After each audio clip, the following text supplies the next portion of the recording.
Time now for a check of your forecast. Taking a live look here in West Charlotte off the sign cam here at the station right out by the airport. Let's turn things over to meteorologist Elisa Raffa to talk about current conditions and what we are expecting as we have this muggy evening again. Elisa. It looks like a better commute though than yesterday at this time, right? With the line of storms that came through, but you still have the heat and humidity out there, so we still can't rule out some of these showers and storms to just bubble up on the kind of juicy air mass that we've got. But it looks nice for now in Charlotte. 86 degrees, very warm and humid, southerly winds with some of those clouds. Right now on radar, we are quiet across most of the Piedmont. We do, though, have a couple of showers and storms in those higher elevations. Banner Elk has had some wet roads on the camera there. You've got some heavy downpours near Grassy Creek, headed up towards Boone as well. Some lightning strikes in those storms, so you got to keep a lookout in those higher elevations. Another batch of storms to the south near Chester, Lancaster, and Cheraw. Some heavy downpours and lightning there as well. It is the same pattern that we've been dealing with the last couple of days.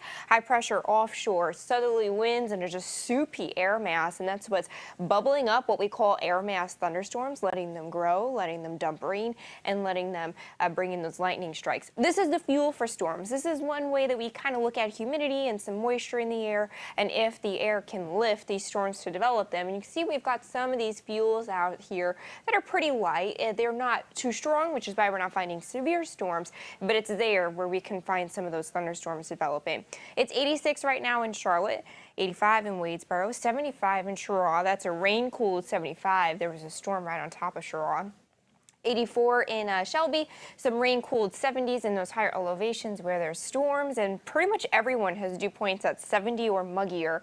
And again, it's just humid out there, and that's where you get that soupy air mass to pop some of these showers and storms. So a couple of storms still possible as we go through the evening. It stays pretty warm and muggy, mostly cloudy as well, with those temperatures getting into the middle 70s. We do it again tomorrow, so with those storms tomorrow, you could find maybe some gusty winds, but localized flooding is going to continue to be that threat as we go through the next couple of days. So any storms that we've got this evening will start to collapse after 7 o'clock once we lose the daytime heat and humidity.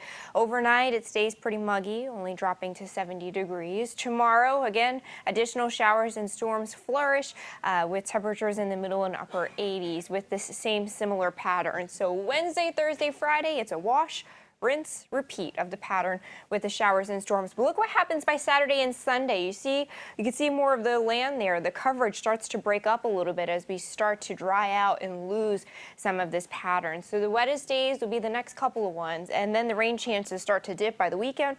I think we could be totally dry by Tuesday, so starting to get on the drying mend by the weekend. Now, we've needed the rain.